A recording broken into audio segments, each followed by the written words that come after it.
L'Iran bombardé tôt ce matin par Israël, d'abord par les États-Unis, ensuite la tension était de plus en plus forte. Les menaces aussi sont désormais passées à l'acte. Donald Trump annonçait des opérations de combat majeures.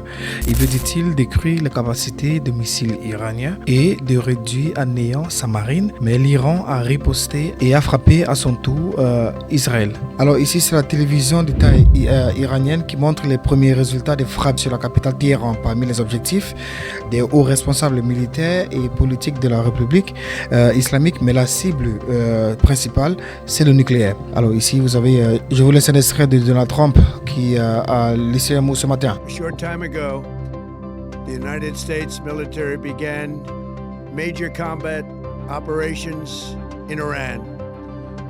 Our objective is to defend the American people by eliminating imminent threats from the Iranian regime, a vicious group of very hard, terrible people. En plus de la capitale, ce sont les sites liés au nucléaire qui ont donc été ciblés. En Israël, les premières alertes ont retenti, des projectiles sont tombés sur le sol après les tirs d'interception. Le Premier ministre s'est agressé à la population. Des jours difficiles nous attendent. Toute action militaire comporte des risques, mais le risque de l'inaction est infiniment plus grand. Car si nous ne réagissons pas, nous aurons un Iran nucléaire, un Iran doté de dizaines de milliers de missiles balistiques, un Iran qui œuvrera à notre destruction et sera insensible à nos contre-mesures. Les gardiens de la révolution iranienne ont annoncé des tirs de riposte sur toute une série de pays de la région. Alors, des tirs de missiles et de drones ont été revendiqués sur la Jordanie, le Qatar, les Émirats arabes unis et tous les autres pays qui abrègent les installations américaines. Alors, les dirigeants appellent la population à éviter les zones ciblées et les Iraniens, quant à eux, de la diaspora, incitent leurs citoyens à se lever et à être prêts à révolter. Mais même avec l'arrivée de cette aide, la victoire finale sera forgée par nos mains. C'est nous, le peuple iranien, qui mènerons à bien cette ultime bataille. L'heure de retourner dans les rues approche. À l'international, de nombreuses voix appellent à la modération et à retrouver le chemin de la concertation diplomatique, ce qui est très important. En Israël, les sirènes d'alerte ont retenti dans plusieurs régions du pays ce matin. Plusieurs explosions ont retenti ce matin et les citoyens ont été appelés à se mettre à l'abri. Alors normalement, les Israéliens attendaient cette guerre depuis plusieurs semaines et ce matin enfin, des sirènes ont retenti pour annoncer les frappes d'Israël sur l'Iran. Alors le porte-parole d'Israël s'est exprimé en disant que les Américains et les Israéliens ont lancé une opération vaste et puissante en disant que cette campagne militaire sera plus puissante que la précédente en appelant les Israéliens de s'armer de patience et ils ont annoncé que l'espace aérien israélien sera fermé, ce qui est tout à fait normal et ils sont en train d'empêcher tout rassemblement public. Alors donc les Israéliens se préparent à une campagne militaire très longue et très puissante. Alors Donald Trump ne croyait plus à des pourparlers avec l'Iran. Il a dit que les discussions n'allaient pas dans le sens qu'il voulait et c'est pour cela qu'il a décidé d'agir. Il faut dire que les demandes américaines et les exigences iraniennes étaient très élevées et que même s'il y avait des progrès sur les deux pays, il serait très difficile d'imaginer un compromis en seulement quelques jours. Et Donald Trump, qui il y a encore quelques heures disait qu'il n'avait pas encore pris une décision sur des éventuelles frappes sur l'Iran, il a finalement pris avec ces nouvelles attaques qui pourrait lancer le pays dans une nouvelle guerre bien plus longue et bien plus compliquée que ce qu'il avait connu lorsqu'il avait lancé des attaques contre Caracas en début de janvier et avec la capture de Nicolas Maduro et qui avait promis à son électorat et qui avait promis pendant sa campagne qu'il ne lancerait plus de guerre et de guerres lointaines, coûteuses contre les États-Unis et il a décidé de lancer son pays dans une guerre qui pourrait durer parce que l'ennemi selon eux est actuellement mieux armé et sera prêt à tenir le coup pendant très longtemps. Les Américains veulent à tout prix empêcher l'Iran d'avoir l'arme nucléaire, mais le régime religieux iranien n'entend pas renoncer à l'enrichissement de son uranium.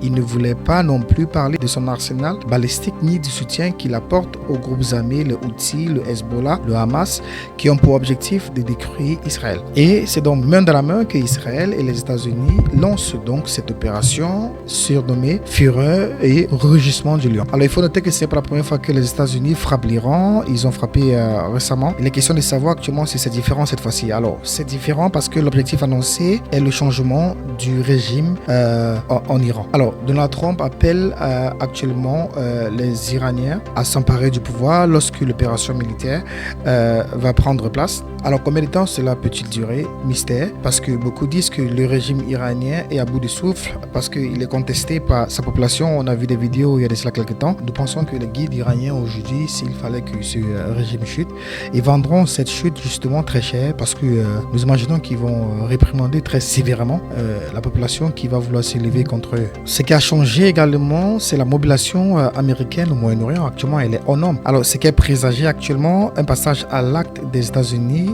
consiste une dizaine de navires américains, des destroyers, des frégates, 2 porte-avions et c'est le plus grand déploiement américain depuis l'invasion de l'Irak en 2003. Alors, nous avons 2 porte-avions exceptionnellement déployés dans la même région. Alors, ces géants de mer sont des véritables bases militaires flottantes pouvant accueillir jusqu'à 5000 militaires et plus de 70 avions. L'objectif, c'est d'encercler l'Iran et de bombarder à tout moment. Ces 2 porte-avions représentent quand même 20% de la capacité de projection des forces de la marine américaine.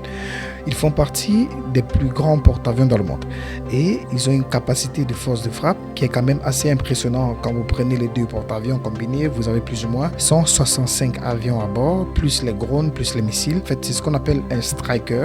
C'est un navire Striker et c'est quand même une force de frappe qui est assez impressionnante. Alors, en plus de ces porte-avions, l'armée américaine peut compter sur une série de bases militaires dans la région, au Qatar, au Bahreïn, au Koweït, ou encore aux Émirats arabes unis. Plusieurs d'entre elles ont d'ailleurs été touchées cette nuit par l'Iran. Alors, au total, plus de 50 000 soldats ont été déployés autour de l'Iran. Mais l'arme spéciale des États-Unis, c'est le bombardier furtif B-2, capable de frapper des cibles stratégiques sans être détecté par les radars et de parcourir jusqu'à 10 000 km.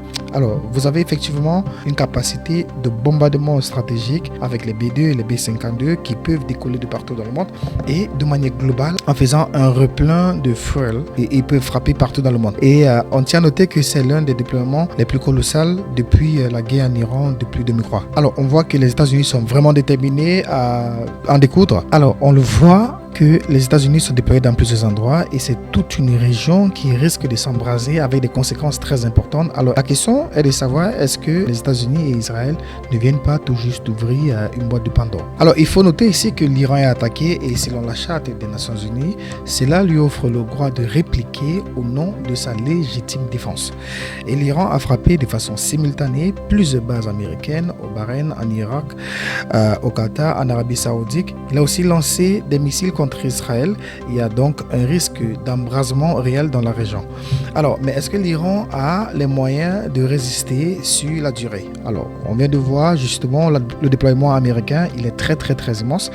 Et Israël a aussi des moyens militaires qui sont hyperement immenses. Et Donald Trump actuellement est en train de préparer son opinion publique en signalant déjà aux citoyens américains qu'il peut y avoir des morts au niveau du déploiement de l'armée qui a été fait du côté de l'Iran. Alors, on doit noter également que c'est aussi une manière de détourner l'affaire Epstein qui empoisonne la vie politique aux États-Unis il y a de cela quelques mois. Et nous pensons qu'il veut entrer dans l'histoire comme le président qui aura mis fin à la dictature religieuse iranienne. Alors, restez connectés et si l'actualité politique vous intéresse, nous vous invitons déjà à vous abonner et activer la cloche de notification pour ne rien manquer sur les prochains contenus que nous allons poster dans les prochaines heures à venir. Nous pensons qu'il y aura beaucoup d'éléments qui vont être redispatchés. Justement, on va se faire le plaisir de le décrypter et de le mettre à votre disposition. Stay blessed. Que Dieu vous bénisse.